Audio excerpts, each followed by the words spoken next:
Mindset and your life, how to live an amazing life. Have you ever felt as though you should be getting more from life? Do you ever feel tired, stressed out, or overworked? Has your health and vitality suffered? Do you seem to be completely unable to get afloat? Perhaps you feel like you're just treading water. All this can eventually start to get you down. This is not what we were promised. Perhaps you always pictured that your life would be different. Many of us assumed we would someday make a lot of money.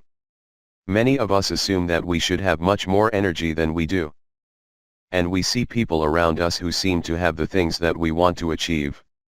We all know people who are polished, who are confident, who look attractive.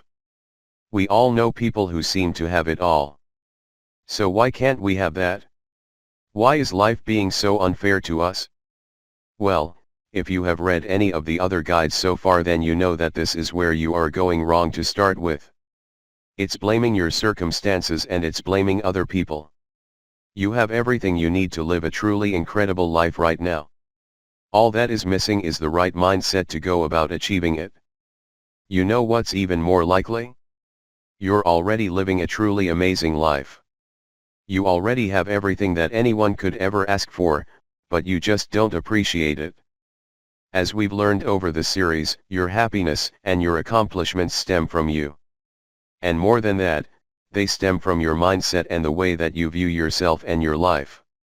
They stem from having the drive to go out and get the things you feel you deserve. And from knowing how you are going to go about doing that. In this final guide, you're going to learn how to make some simple changes. You're going to learn how to start fortifying yourself against challenge. You're going to learn to start appreciating all the things you already have. And you're going to learn to master your life so that you can decide precisely what kind of person you want to be. Precisely what you are going to achieve. What are your priorities? The first thing you need to do is to start reassessing some of your priorities. Many of us complain that we aren't healthier, happier, or richer, but we never do anything about it. That's because, despite what we're saying, we aren't giving those aspects of our lives priority. Let's break down your current routine, shall we, and see if we can assess the problem? You're telling people you want to have six-pack abs. You're telling people you want to be a successful author or a successful business owner. You tell people that your family means everything to you. Okay then.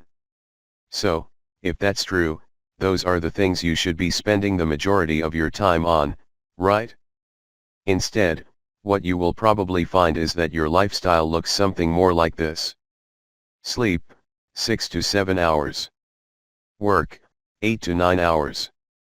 Commuting, 1 to 2 hours. Lunch break, 30 minutes. Everything else, 5 hours.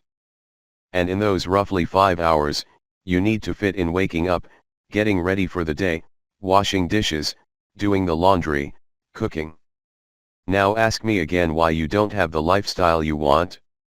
You claim that your goals and dreams are your top priority, and yet you don't live a life that reflects that in the slightest. This reminds me very much of the problem with modern politics. So often, we are told by our political leaders just how much money they have managed to save. They'll tell us how they have increased the value of the dollar. They'll boast that they're paying off the deficit. But is this how we should really be judging their success? How about much more important metrics like quality of life? Or happiness? You're doing the same thing in your own life. You're pouring 90% of your effort into your work and coming away completely exhausted. Of course everything else suffers. How it got this way? Have you ever asked how things got this way? The answer, while it might not be very pleasant, ultimately comes down to fear and indoctrination. It's fear because we are driven so often by a fear of our partners leaving us. By a fear of debt. By a fear of not being able to put a deposit on a house. Of being single in our 40s and missing the boat to have children. This means that you are motivated by the stick rather than the carrot. You are focused on running away from all the things you don't want, rather than toward all the things you do want. And this really isn't helped by the media and by the way we're brought up. This is where the whole indoctrination part comes in. I'm not a conspiracy theorist. I'm not here to tell you that this is a deliberate move on the part of the government or any such thing. But it is nevertheless the way most of us are brought up. We are raised to believe that we are born into some kind of debt. That we owe this debt to society. That hard graft and work is something to be proud of. Meanwhile, we are taught to want all kinds of things that are just out of our grasp. These include widescreen TVs, lavish properties, expensive-looking cars and more. We work toward these things, we work because we're afraid of debt, and we work because it is what society expects of us. But let me ask you this, is there really any inherent value in work itself? Working toward a good cause is of course a good thing. Working to support your family is likewise to be applauded. But those people who proudly state that they've never missed a day of work, or who retire in their 80s, or who talk in a generally proud fashion about the work they did stacking pallets. It's nice they're proud. Really it is. But here's the sad part, if they didn't come in, the world would keep on ticking on without them. And even if it didn't, the worst case scenario is that someone would get a pallet late. Meanwhile, wouldn't it have been much better if they had looked after their health? If they had spent more time with their family? If they had pursued a passion and written a beautiful piece of music? Work in itself should be a means to an end and certainly not a means in itself. Work only has value as long as the end product has value. And even then, it's not worth sacrificing every other aspect of your life for. Lifestyle design. The simple cognitive shift I want you to make here then is that you are not living to work but working to live. It's a cliche, I know, but if you actually follow that advice through to its logical conclusion, then you find yourself with something akin to lifestyle design. Lifestyle design is a way of life that simply flips traditional notions of work on their head and instead focuses on building a lifestyle you can be happy with. You decide what it is you want to accomplish, who you want to be, and then you change your career and other factors in order to fit around that lifestyle. For many people, this will mean becoming a digital nomad. Thanks to modern technology, there is no need for us to work from a stuffy office or make a long journey into work. Instead, we can simply load up the computer and work from home. This affords an amazing amount of freedom, allowing you to work from wherever you like and whenever you like. Many people will take advantage of this by traveling the world with just a laptop and working from coffee shops. That's lifestyle design and that's being a digital nomad. But it can also mean something much smaller. It means looking at the promotion that comes with so much extra responsibility, and it means asking yourself if it's worth it. Wouldn't it be much better to spend more time with your family and keep the job you've got? Alternatively, maybe you take on that job but you negotiate having one day off so that you get a whole day to yourself. Or perhaps you take on a part-time job and a side income instead. Maybe you conclude that in order to follow your passions, the best option is to become a garbage collector so that you can be free by 2 p.m. in the afternoon. Need more money? Then get a smaller house. It can even mean that you choose to move home somewhere that you'll be nearer to work so that you have a shorter commute. A shorter commute means 30 minutes extra to yourself per day. Maybe you decide to pay for a cleaner so that you can have a beautiful home. There are so many variables here that you can play around with that you don't need to take the most obvious route through your life. You don't have to follow the predetermined path that has been set out for you by society, and you don't need to keep making life harder and harder. Some more changes. Choosing to design your own lifestyle and take back control is one way to start getting what you want from life. But there are a few others too that will help you with this. One cognitive shift is to know your worth, to stand your ground and lose the fear. Another cognitive shift is to recognize that time and money are both interchangeable. This latter point means that if you are getting paid more but you are also working longer hours, then you aren't really getting a pay rise at all. The only way this would count as a pay rise is if you got paid more for working the same hours. So, If you're being offered profession up the ladder but it involves staying later at work, there is an obvious answer: you'll just take the pay rise, thanks. This is where knowing your worth comes in. You see, many of us are afraid to ask for more money, or are afraid to increase our rates. We think if we do that, we'll lose work and we'll end up homeless. Again, lose the fear. This doesn't happen. If you are providing a good service to someone, or if you're a good employee, then you can afford to charge more. Think about how much they're earning thanks to you and how much they'd lose if you stopped working for them. You have the right to charge more. And not only that, but it is common for wages to go up regardless of responsibilities. So, if you feel you need more money, then don't be afraid to ask for it.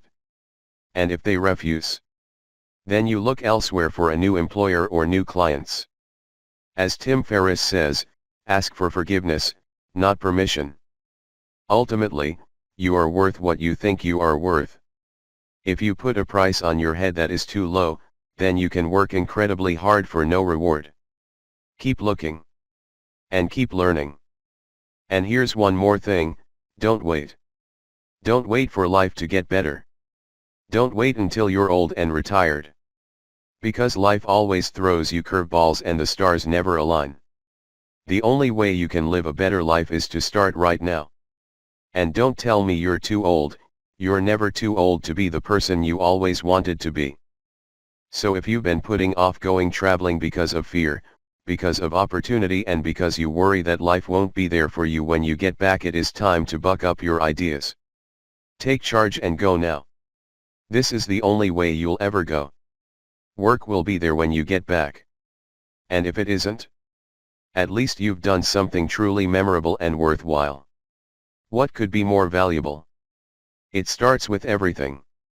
Hopefully, some of these tips will help you to start getting more from your life simply by changing your priorities and going after the things you want. So where do you start? The answer is with everything. What I mean by this is that if you want to be healthier and happier and to live a generally better life, then you need to change everything all at once. We've discussed that your ability to change your life starts in the mind.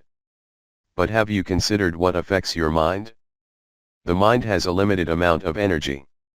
Throughout these guides, I've asked a lot from you: to take more responsibility, to lose your fear, to practice discipline, to stay motivated. All those things take energy. And if you've only got 5 hours outside of work to be productive in, then you're going to struggle. You'll struggle even more if you're highly stressed and if you're burned out. So as you start to put the emphasis a bit more back onto you, as you start to focus on your goals and on the things that make you happy, you can also look at how you can ensure you are charged and able to get the very most out of life. It starts with simple things like getting enough sleep, things like going out in the sun occasionally, and maybe things like taking vitamin supplements. Later it goes on to more profound matters: learning to meditate, finding a passion, surrounding yourself with the right people. Every aspect of your health and your lifestyle will feed back into the way you feel and what you can accomplish. You need to start small and build up the energy you want. Right now you might feel trapped by your circumstances, so find just that small crack of light. That might mean getting a little more energy by taking a supplement in the morning. But if that gives you enough fuel to consider implementing systems to keep your home tidier, and that gives you the mental space to start challenging your work-life balance, then it will all be worth it. And finally, learn to appreciate what you have right now. Because this is the ultimate key to happiness. The truth is that if you keep dreaming of that widescreen TV, then you won't be able to escape the hedonistic treadmill. You'll stay in the fight or flight mode. You'll keep pushing and fighting. And looking forward to a holiday isn't much better. Looking forward to quitting your job isn't that much better either. Do it now. And meanwhile, learn to focus on what's already just right in your life. If you stop and smell the roses, if you practice a gratitude mindset, you'll realize you've probably already accomplished a whole lot. And you'll find that you already have many happy moments in your daily life. Live in those moments.